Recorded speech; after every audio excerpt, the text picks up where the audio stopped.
नमस्कार, मेरा नाम रचना यदुवंशी है और मैं आपको गोदान सुनाती हूँ। सबसे पहले आपको नए वर्ष की बहुत सारी शुभकामनाएं और साथ ही गोदान के पृष्ठों में लंबे अंतराल के लिए क्षमा। मैंने आपको पिछली बार 91st चैप्टर सुनाया था और उसमें जो उसका लबोलबाप यह था कि होरी और धनिया की एकमात्र बची बेटिया रूपा का ब्याह होरी और धनिया ने तय कर दिया और इस पे सर्वसम्मति हो गई उनके परिवार में कि राम सेवक नामक व्यक्ति से किया जाए जो न केवल अधेड़ है लेकिन संपन्न भी है। पहले तो धनिया इस विचार से सहमत नहीं थी, लेकिन एक दिन राम सेवक का आना हुआ उसके घर और उसकी संपन्नता और समृद्धि का जो बखान राम सेवक ने किया उससे दोनों ही लोग प्रभावित हो गए। प्रभावित होने से ज्यादा जो उनकी पृष्ठभूमि में मजबूरियां हैं, जिसका बहुत लंबा वर्णन प्रेमचंद जी करते आए हैं, कि उसकी वजह से दोनों लोग इस बात पर राजी हो गए कि समय से कन्यादान से वो उऋण हो जाए तो अच्छा है। हालांकि पूरे इस प्रकरण में रूपा और राम सेवक के विवाह में गोबर का आगमन जब होता है शहर से, अपनी बहन के ब्याह में वो आया है और गोबर जब आकर के ये देखता है कि गांव की स्थिति जस की तस है। हर वो किसान जो मजदूरों की तरह खेत में लगा रहता है, दूसरों के खेत में लगा रहता है, वो अपने घर में अनाज नहीं ला पाता। उसके खुद के बच्चे लगभग भूखी स्थिति में रहते हैं। बैल गाय पशुधन जो है वो ज्यादा अच्छी स्थिति जी रहा है। गोबर के माध्यम से प्रेमचंद जी ने लिखा है कि गोबर देखता है कि बैल गाय बैल तो फिर भी चूना चुकर उन्होंने लिखा है शब्द को कि वो पड़ता है तो खाना खाते हैं, लेकिन गांव के किसी व्यक्ति में कोई रसना कोई तृष्णा स्वादिष्ट भोजन के लिए बची ही नहीं है, क्योंकि उनको लगता है कि अब उनके लिए ये संभव नहीं है। उनका काम है मशीनों की तरह काम करते जाना, वो भी दूसरों के खेतों में काम करते जाना और अपने घर परिवार को बस किसी तरीके से आगे बढ़ाना। उसमें कोई भी उत्साह नहीं, कोई प्रकाश नहीं, कोई उम्मीद की किरण नहीं। इन पृष्ठों में जब तैयारियां हो रही हैं तब प्रेमचंद जी ने दिखाया था कि कैसे गोबर सारी चीजों को देखता है और सब इंतजाम करता जाता है और अब उसमें एक वैचारिक जिसको कहते हैं परिपक्वता आ गई है। अब वो अपने पिता पर क्रोधित नहीं होता, अब वो रोष में नहीं आता। और अंत में जब रूपा का ब्याह हो जाता है, खूब गाजे बाजे के साथ अच्छे से किया जाता है, एक पंक्ति ने पूरे प्रकरण का विमर्श जो है वो उस पर टिकता है आके कि कैसे नोखेराम आकर के जब उसको पैसे देते हैं, यानी पाठक भी समझ ही रहा है कि राम सेवक अधेड़ है, रूपा बहुत छोटी है उससे, और शादी क्यों हुई है? शादी इसलिए हुई है, ब्याह इसलिए किया है कि राम सेवक ने पैसे दिए हैं, यानी दामाद ने पैसे दिए हैं होरी और धनिया को, तब ये ब्याह हो पाया। जब ये होता है कि वो उस पैसे लेता है होरी, और उसके बाद तो उसको ये लगता है कि उस पर जैसे तुषारापात हुआ है। वो ग्लानि से, शर्म से इतना ज्यादा गढ़ा हुआ महसूस करता है कि प्रेमचंद जी ने लिखा है कि रूपा का ब्याह तो हो गया गाजे बाजे और खूब खुशी तमाशे के साथ, लेकिन होरी पे घड़ों पानी पड़ गया और वो उसको बहुत दिनों तक लोगों ने अपने घर से निकलता देखा ही नहीं। वो होरी के शब्दों के माध्यम से प्रेमचंद जी लिख रहे हैं कि वो टूट चुका था, उसने बहुत अपमान सहा, बहुत उसने भर्त्सनाएं सही, बहुत मजबूरियां देखी, बहुत भुखमरी देखी, लेकिन इस कदर अपमानित होना पड़ेगा और ये आत्मग्लानि भी उसे सहनी पड़ेगी कि अपनी ही बेटी का ब्याह वो पैसे लेकर के किसी से करेगा। ये उसने जीवन में कभी नहीं सोचा था। और इसके बाद निराशा के एक नए अंधकार की गुफा में जैसे वो घिरता जा रहा है। फिर प्रेमचंद जी ने बताया कि गोबर चला गया, जाते जाते वो कह के गया कि पैसे तो राम सेवक के वापस करने चाहिए हमको, ये ठीक नहीं है। और यहाँ पर भी बड़ा अच्छा द्वंद्व दिखाया है और द्वंद्व का निराकरण भी होरी और गोबर के संवादों के माध्यम से। होरी जब ग्लानि की बात अपने पुत्र गोबर से करता है तो गोबर कहता है कि जब पैसा और मजबूरी सामने होते हैं, पैसे की कमी होती है, मजबूरियां होती हैं और लगभग भुखमरी की स्थिति होती है, तब जो है प्रतिष्ठा और जयजात और मर्यादा उसकी वो चीजें नहीं देखी जाती और आपकी जगह कोई भी होता तो यही करता। ये सब हुआ है और लेकिन होरी बहुत खुश है कि गोबर आया और एक नए कलेवर में आया, परिपक्व होके आया, समझदार होके आया, एक ऐसे पुत्र के रूप में आया जिसपे होरी लीन अपॉन कर सकता है। उसका अब उसे लगता है कि उसे कुछ हो भी जाए तो गोबर सब संभाल लेगा। 92nd चैप्टर 92वां अध्याय आज मैं आपको सुनाऊंगी, सुनिए। रूपा अपनी ससुराल में खुश थी। जिस दशा में उसका बालपन बीता था उसमें पैसा सबसे कीमती चीज था। मन में कितनी साधें थी जो मन में ही घुट कर रह गई थी, अब उन्हें वही पूरा कर रही थी और राम सेवक अधेड़ होकर भी जवान हो गया था। रूपा के लिए वह पति था, उसके जवान, अधेड़ या बूढ़े होने से उसकी नारी भावना में कोई अंतर नहीं आया था। उसकी यह भावना पति के रंग रूप या उम्र पर आश्रित नहीं थी, उसकी बुनियाद इससे बहुत गहरी थी, शाश्वत परंपराओं की तह में जो केवल किसी भूकंप से ही हिल सकती थी। उसका यौवन अपने में ही मस्त था, वह अपने लिए ही अपना बनाव सिंगार करती थी और आप ही खुश रहती थी। राम सेवक के लिए उसका दूसरा रूप था। तब वह गृहिणी बन जाती थी, घर के काम में लगी हुई, अपनी जवानी दिखाकर उसे लज्जा या चिंता में वो नहीं डालना चाहती थी। बहुत भारी स्टेटमेंट। अपनी जवानी दिखाकर वह उसे लज्जा या चिंता में नहीं डालना चाहती थी। किसी तरह की अपूर्णता का भाव उसके मन में न आता था। अनाज से भरे हुए बखार और गांव के सिवान तक फैले हुए खेत और द्वार पर ढोरों की कतारें किसी प्रकार की अपूर्णता को उसके अंदर आने ही नहीं देती थी।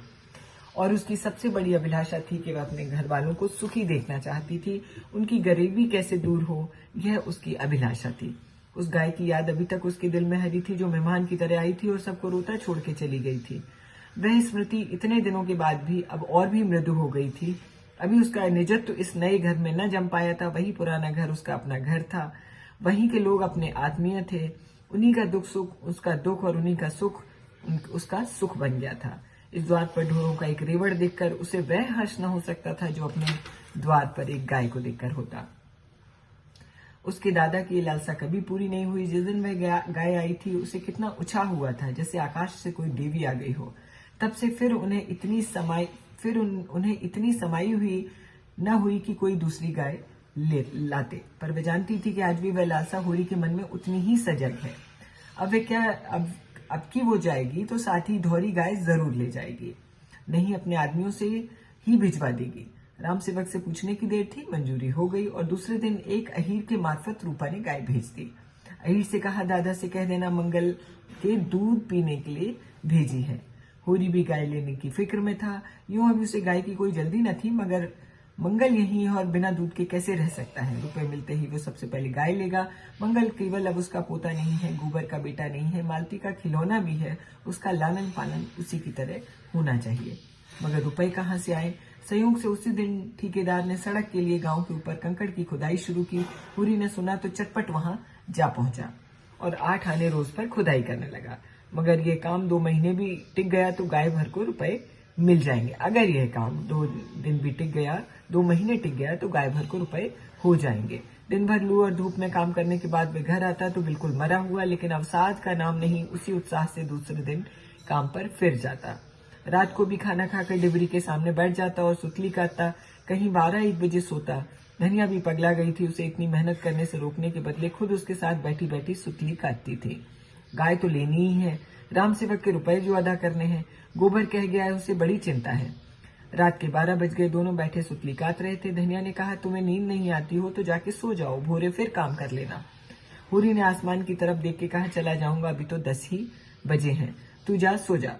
मैं तो दोपहर को क्षण भर पौड़ रहती हूँ। मैं भी चमेना करके पेड़ के नीचे सो लेता हूँ। बड़ी लू लगती होगी। लू क्या लगेगी, अच्छी छांव है।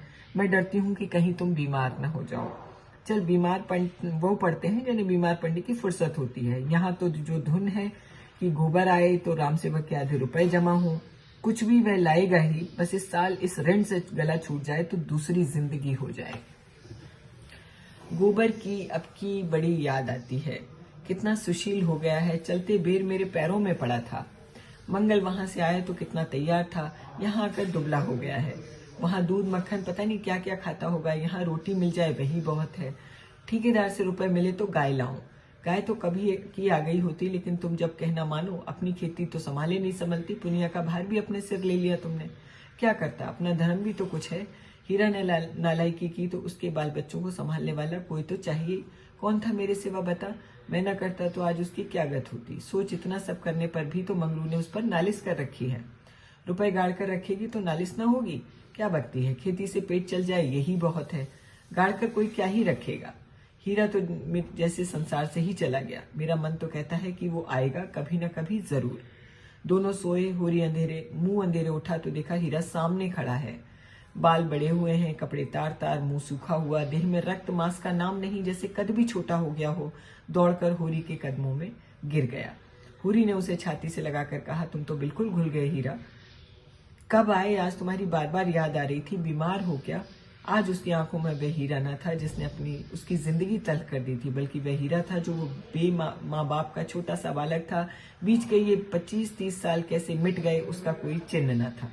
हीरा ने कुछ जवाब न दिया, खड़ा रोता रहा। होरी ने उसका हाथ पकड़कर गदगद कंठ से कहा, क्यों रोता है भैया? आदमी से भूल चूक तो हो जाती है। कहाँ रहे इतने दिन? हीरा ने कातर स्वर में कहा, क्या बताऊं दादा, बस यही समझ लो तुम्हारे दर्शन बदे थे। बच गया, हत्या सिर पे सवार थी। ऐसा लगता था कि वो गऊ मेरे सामने खड़ी है, हरदम सोते जागते, कभी आंखों से ओझल न होती। मैं पागल हो गया और 5 साल पागल खाने में रहा। आज वहां से निकले 6 महीने हुए हैं। मांग मांग के खाता हूँ, फिर यहाँ आने की हिम्मत ही न पड़ती थी। संसार को कौन सा मुंह दिखाऊंगा। आखिर जी न माना, कलेजा मजबूत करके चला आया। तुमने मेरे बाल बच्चों को। हीरा ने बात काट दी। होरी ने बात काट दी। तुम नाहक भागे। अरे दरोगा को 10-5 देकर मामला रफा दफा कर देते हम, और ज्यादा क्या होता। तुमसे जीते जी तो उरिन ना हो पाऊंगा दादा। मैं कोई गैर थोड़े ही हूं भैया। होरी प्रसन्न था। जीवन के सारे संकट, सारी निराशाएं मानो उसके चरणों पर लौट रही थी। कौन कहता है जीवन संग्राम में वह हारा? यह उल्लास, यह गर्व, यह पुलक क्या हार के लक्षण है? इन्हीं हारों में तो उसकी विजय है। उसके टूटे फूटे अस्त्र उसकी विजय पताकाएं हैं। उसकी छाती फूल उठी, मुख पर तेज आ गया। हीरा की कृतज्ञता में उसके जीवन की सारी सफलता मूर्तिमान हो गई। उसके बखार में 100-200 मन अनाज भरा होता, उसकी हांडी में 1000-500 गड़े होते, पर उससे ये स्वर्ग का सुख क्या मिल सकता था? हीरा ने उसे सिर से पांव देखकर कहा, तुम तो बहुत दुबले हो गए हो दादा। होरी ने हंसकर कहा, तो क्या यह मेरे मोटे होने के दिन है क्या? मोटे वो होते हैं जिन्हें न ऋण की चिंता होती है न इज्जत की। इस जमाने में मोटा होना बेहयाई है। 100 को दुबला करके तब कोई एक मोटा होता है। ऐसे मोटेपन में क्या सुख? सुख तो तब होता है जब सभी मोटे हों। शोभा से भेंट हुई क्या? उससे रात ही भेंट हो गई। तुमने तो अपनों को भी पाला, जो तुमसे बैर करते थे उनको भी पाला और अपनी मर्जाद बनाए रखी। उसने खेती बाड़ी सब बेच डाली। अब भगवान ही जाने उसका विवाह कैसे होगा। होरी और हीरा का ये संवाद चल रहा है और अंत बहुत नजदीक है, और मैं चाहती हूँ कि ये अंतिम पृष्ठ पूरे भाव से मैं पढ़ूं और आप सुने।